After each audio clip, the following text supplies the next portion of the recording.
नमस्कार दोस्तों, सुभाष की बात में आपका स्वागत है। हम दरअसल बात कर रहे हैं संसद में सेंधमारी की। जो हमारे देश की नई लोकसभा भवन है उसको लेकर बहुत तरह की बातचीत हुई और काफ़ी सुरक्षा के साथ उसको बनाया गया।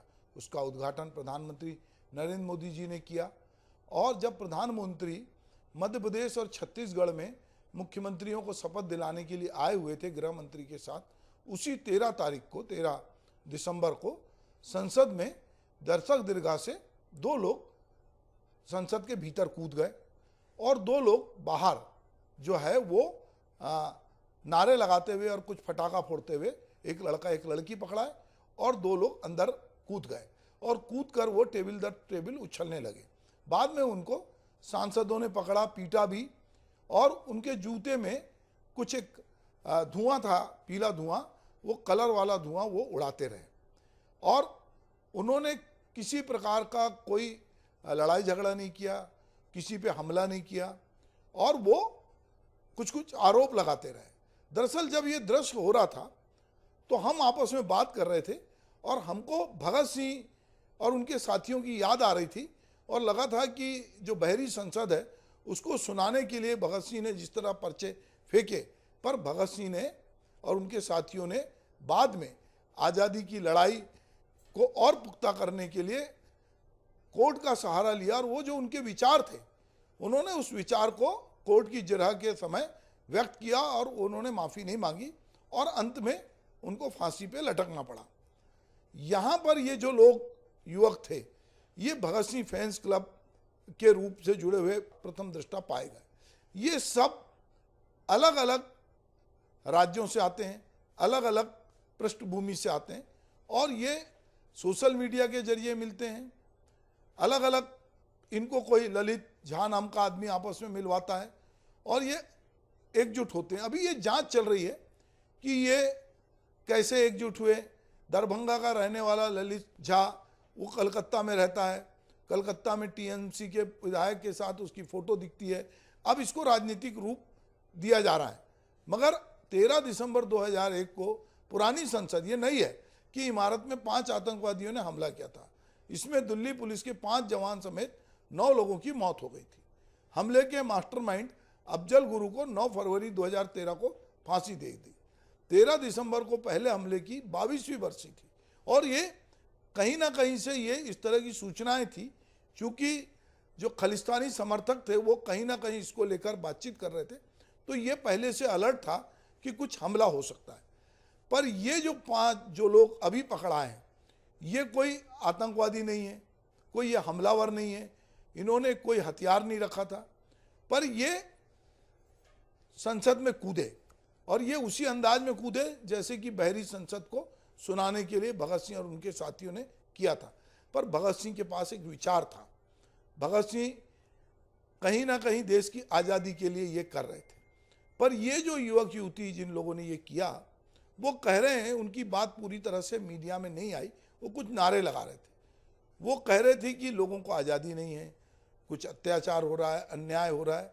पर वो क्या चाहते हैं, जैसे हम आज बैठ के भगत सिंह के जब दस्तावेज खंगालते हैं तो हमको वो पूरी जिरह समझ में आती कि भगत सिंह ने क्यों कहा कि मैं पर्चे फेंकने जाऊंगा और मैं कोर्ट में जब ये मामला होगा, जब हमारी गिरफ्तारी होगी तो हम अपना पक्ष रखेंगे और हम क्या चाहते हैं, हम किस तरह की आज़ादी चाहते हैं, उसकी बात उन्होंने की।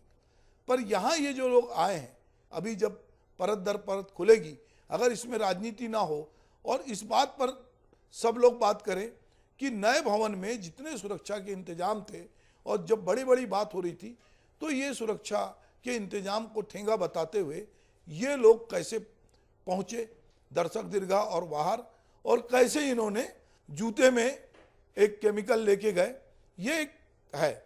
जिन्होंने भी ये दृश्य देखा होगा, चाहे वो कनाडा में बैठे खालिस्तानी हो, चाहे दुनिया में बैठे आतंकवादी संगठन हो, उनको ये लगा होगा कि इस देश की जो नई संसद है वो भी सुरक्षित नहीं है, हर हम वहाँ पर भी घुसकर चाहें तो हमला कर सकते हैं, क्योंकि एक पहली बार भी ऐसा हो चुका है और हम उसकी बरसी के दिन देखते हैं कि जो 5 लोग हैं, अब इसमें पॉलिटिक्स शुरू हो गई है, सब एक दूसरे पे आरोप प्रत्यारोप कर रहे हैं।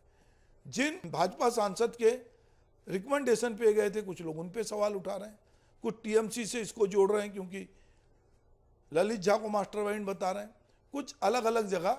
तो अब इस पे ये बात हो रही है कि अगर हम ये देखें कि एक आम आदमी संसद में कैसे एंट्री लेता है, तो ये समझना पड़ेगा कि संसद में एंट्री लेने के लिए सबसे पहले एक पास बनवाना होता है।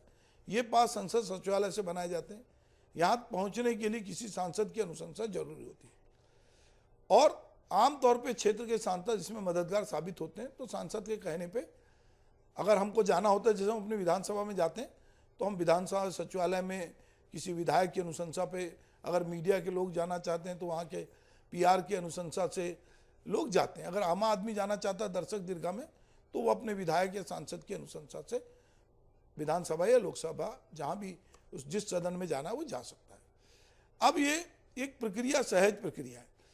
कोई सांसद का क्षेत्र बहुत बड़ा होता है, वो हर अपने मतदाता को जानता नहीं, पर चूंकि हमारे देश में अब आधार कार्ड है, एक आइडेंटिटी सबके पास है, तो अगर कोई आदमी की अनुशंसा होती है तो ये मान के चलते हैं कि दर्शक दीर्घा में स्कूल के बच्चों को भी ले जाते हैं, बहुत सारे लोग जाते हैं, संसद की कार्रवाई देखने जाते हैं।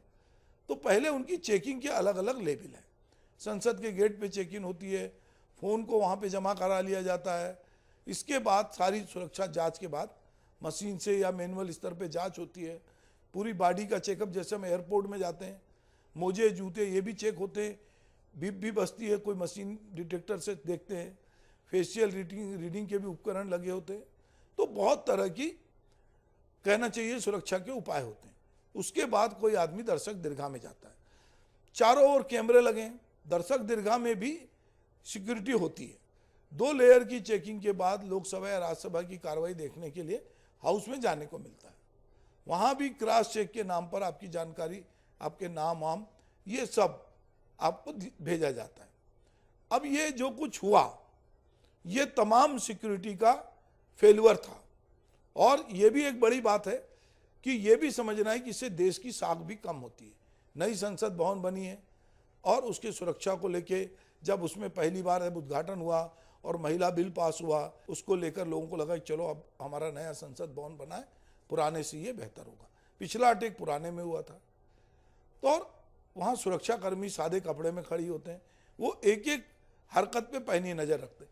यहाँ तक हम देखते हैं कि जब खुद सांसद गर्भगृह में आ जाते हैं या हल्ला गुल्ला करने लगते हैं तो मार्शल उनको पकड़ के बाहर ले जाते हैं। ये भी एक व्यवस्था है।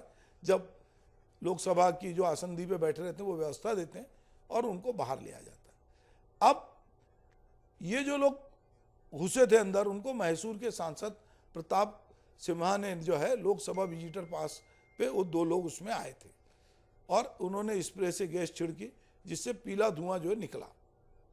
अब ये समझना पड़ेगा ये जो सुरक्षा सेवा है इसकी जिम्मेदारी किस पे होती है। पार्लियामेंट सिक्योरिटी सर्विस के मैनुअल के अनुसार संसद भवन परिसर की सुरक्षा की जिम्मेदारी लोकसभा सचिवालय के एडिशनल सेक्रेटरी के स्तर पे अधिकारी होती है, जो 2 पार्ट में होती है। पहला संसद के अंदर Rajya Sabha Lok Sabha chamber, lobby, gallery, central hall, central waiting room, गलियारे, कमेटी चैम्बर्स की सुरक्षा की जिम्मेदारी पार्लियामेंट्री सिक्योरिटी सर्विस के अधीन होती है। इस स्टाफ के पास हथियार नहीं होते। दूसरा, बाहरी परिसर में संसद परिषद की दीवारों से लगे इलाकों की सुरक्षा होती है। सिक्योरिटी सर्विस के लिए दिल्ली पुलिस की मदद ली जाती है।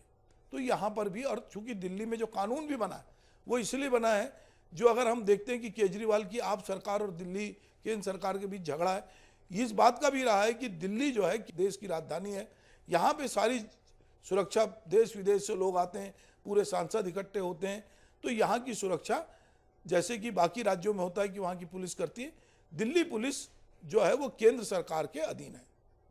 तो ये सुरक्षा में चूक हुई है। अब इस पे राजनीति हो रही है और ये राजनीति में लोग एक दूसरे पे आरोप प्रत्यारोप लगा रहे हैं।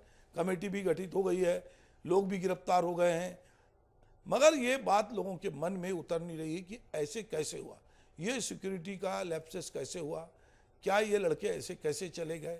हम ये नहीं कह रहे कि इसको सांसदों ने भेजा, पर ये एक सवाल है कि लोग कैसे चले गए। अभी हम बात करते हैं कि जो अमेरिका की बात कर सकते हैं, ब्रिटेन की बात कर सकते हैं, वहाँ भी ऐसा नहीं हुआ कि वहाँ की संसदों में हमला नहीं हुआ। 22 मार्च 17 को जो है वेस्टमिंस्टर पैलेस, ब्रिटिश सांसद जिसको कहा जाता है, वहाँ आतंकवादी हमला हुआ, 5 लोग वहाँ भी मारे गए, 50 लोग घायल हुए। अमेरिका में हमने देखा कि अमेरिका में भी हुआ। श्रीलंका की अगर हम बात करें तो श्रीलंका की संसद पे हमला जो है 1987 में जो है ग्रेनेड से हमला हुआ। 18 अगस्त को हमलावरों ने उस कमरे में 2 ग्रेनेड फेंके और उस तत्कालीन राष्ट्रपति जो यार जयवर्धने थे और प्रधानमंत्री रणसिंधे प्रेमदासा वहाँ बैठे थे। उसमें मंत्रालय के एक सचिव स्तर के अधिकारी की मौत हुई। अमेरिका के कैपिटल हिल में हिंसा, ट्रम्प के समर्थकों ने तोड़फोड़ की 2020 में जब राष्ट्रपति चुनाव हुआ था। तो ये वहाँ पर भी गदर मची, उसका भी एक अलग केस चल रहा है। ऐसे अगर हम बात करें तो अलग अलग देशों में जो वहाँ की संसद है, चेचन्या में उग्रवादियों का जो है संसद पे हमला हुआ, रूस के चेचन्या रिपब्लिक में संसद में 2010 में आता है। अगर और भी मैं ये उदाहरण बहुत सारे हो सकते हैं, हम अगर दूसरी जगह हुआ तो हमारे यहाँ हो, ये इसकी हम वकालत नहीं कर रहे हैं कि हुआ तो क्या हुआ, बड़े बड़े ब्राज़ील में हो गया तो अमेरिका में हो गया। तो ये बात कह के हम अपनी सुरक्षा के साथ खिलवाड़ नहीं कर सकते। हमारी नई संसद थी, नए संसद भवन को करोड़ों रुपए खर्च करके बनाया गया, पर उसके बाद अगर ये सब हुआ है तो निश्चित रूप से ये चौंकाने वाली बात है। पहले से अलर्ट जारी था, तो इन तमाम अलर्ट के बाद सुरक्षा में सेंधमारी कैसे हुई, ये सवाल पूरा देश जानना चाहता है। इस पर अभी लोग क्या कह रहे हैं, अलग अलग सांसद क्या कह रहे हैं, लोकसभा के स्पीकर क्या कह रहे हैं, अभी तक की क्या क्या कार्रवाई है, उसका हम थोड़ा वीडियो देखेंगे। और हमारे सारे प्रोग्राम देखना चाहते हैं सुबह से लेकर रात तक 24 घंटे, यदि आप और थोड़ा मतलब सदन के अंदर हमारे सारे एमपी जितने साथी हैं वो पकड़ लिए दोनों को, कोई सिक्योरिटी वाले नहीं, सारे एमपी उनको पकड़ लिए। तो उसके बाद सिक्योरिटी फोर्स भी उनको बाहर निकल गए थे, निकाले। बाकी तो 2 बजे तक सदन अभी बंद है, एडजर्नमेंट कर दिए गए। नया सदन में इस तरीके की हमला हुई, हमला मतलब जो भी हो, लेकिन ये तो मुझे लगता है कि चूक तो है, कहीं ना कहीं चूक तो हुई, सिक्योरिटी में बिल्कुल चूक हुई, हमारे सुरक्षा व्यवस्था में चूक तो है।